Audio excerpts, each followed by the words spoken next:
Hello friends, ఇవాళ non veg special వచ్చేసి మా ఇంట్లో బోటి కర్రీ అనమాట. సో బోటి కర్రీ ఎలా చేస్తారు అన్నది చూపిస్తాను. నీట్గా ఫస్ట్ అయితే దాన్ని వాష్ చేసి పక్కకు పెట్టేసుకోండి. వాష్ చేసి పక్కకు పెట్టుకున్న పీసెస్ని నేనైతే మ్యాగ్నేట్ చేయడానికి ఉప్పు కారం అన్నీ వేసి పెడుతున్నాను అనమాట. సో మా ఇంట్లో కారం అయితే చాలా ఘాటు కారం, అది తేజ మిర్చిలతో చేయించుకున్నాం కాబట్టి కారం ఎక్కువ ఉంటుంది. సో అందుకే నేనైతే ఓన్లీ 1 స్పూన్ కారమే వేసుకుంటున్నాను. మీ ఇంట్లో కారం టేస్ట్ ఎలా ఉంటుంది అన్నది చూసుకొని దాన్ని బట్టి వేసుకోండి మీరైతే. నెక్స్ట్ వచ్చేసి నేనైతే ధనియాల పొడి తీసుకున్నాను. ధనియాల పొడి 1 స్పూన్ మాత్రమే వేసుకుంటున్నాను. నెక్స్ట్ వచ్చేసి సాల్ట్ కూడా నేను జస్ట్ 1.5 స్పూనే వేసుకున్నాను. మీరు మీ తగ్గట్టుగా వేసుకోండి, ఎలా తింటారు అన్నది చూసుకొని దాన్ని బట్టి వేసుకోండి. పసుపు నేను జస్ట్ 1 టేబుల్ స్పూనే తీసుకున్నాము. నెక్స్ట్ వచ్చేసి అల్లం వెల్లుల్లి పేస్ట్ అనమాట. అల్లం వెల్లుల్లి పేస్ట్ నేనైతే 1.5 స్పూన్ వేసుకున్నాను. మీకు ఎంత సెట్ అవుతుంది అని అనుకుంటే అంత వేసుకోండి. అండ్ నేను కర్రీ వచ్చేసి 3 to 4 మెంబర్స్కే చేస్తున్నాను కాబట్టి జస్ట్ 1 kg మాత్రమే తీసుకున్నాను నేను. సో తర్వాత దాన్ని బాగా నీట్గా కలిపేసుకొని మ్యాగ్నేట్ చేసి పక్కకు పెట్టుకోండి. దగ్గర ఒక 1/2 hour అలా పెట్టుకుంటే అన్నీ మంచిగా గట్టిగా కర్రీకి పట్టేసి టేస్ట్ అనేది బాగా వస్తుందన్నమాట. మా అక్క వచ్చేసి కొంచెం మోసిడి క్యాండిడేట్ అనమాట. మీరు నాన్ వెజ్ అయితే అస్సలు ముట్టుకోదు హ్యాండ్స్తోని. సో స్పూన్తో కలుపుతుంది, మీరు నీట్గా హ్యాండ్స్తో కలిపి పక్కకు పెట్టేసుకోండి. కాసేపు అయ్యాక ఒక కుక్కర్ తీసుకొని కుక్కర్లో తగినంత ఆయిల్ వేసుకోండి.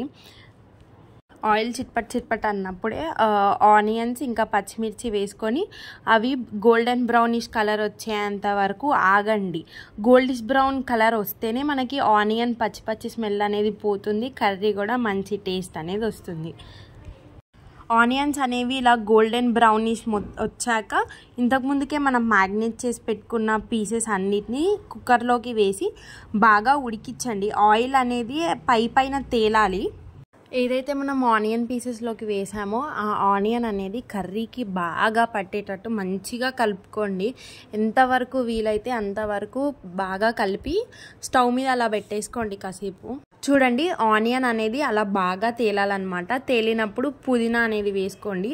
పుదీనా ఎందుకు అనంటే పుదీనా మన బ్రెయిన్ డెవలప్మెంట్లో బాగా హెల్ప్ అవుతుంది. అలాగే కర్రీకి మంచి ఫ్లేవర్ని ఇంకా మంచి టేస్ట్ని కూడా ఇస్తుంది అనమాట.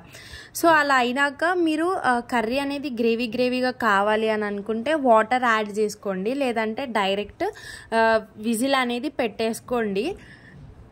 పెట్టే ముందు కర్రీని అయితే మళ్ళొకసారి కలపండి. పుదీనా అనేది కొంచెం లోపలికి వెళ్ళేంత వరకు కలిపితే పుదీనా ఫ్లేవర్ అనేది కర్రీ మొత్తానికి పడుతుందన్నమాట. పీసెస్ అనేవి అలా బాగా ఉడకాలన్నమాట. ఉడికిన తర్వాత మనం విజిల్ అనేది పెట్టుకుందాము. డైరెక్ట్ ఇట్లా విజిల్ పెట్టేసి కుక్కర్ మీద పెడితే తొందరగా కుక్కర్ ఖరాబ్ అవుతుంది, విజిల్స్ సరిగ్గా రావు. కాబట్టేసి ఇది తీసి ఇట్లా పెట్టి ముందు ఆవిరంతా ఇట్లా పెట్టి అప్పుడు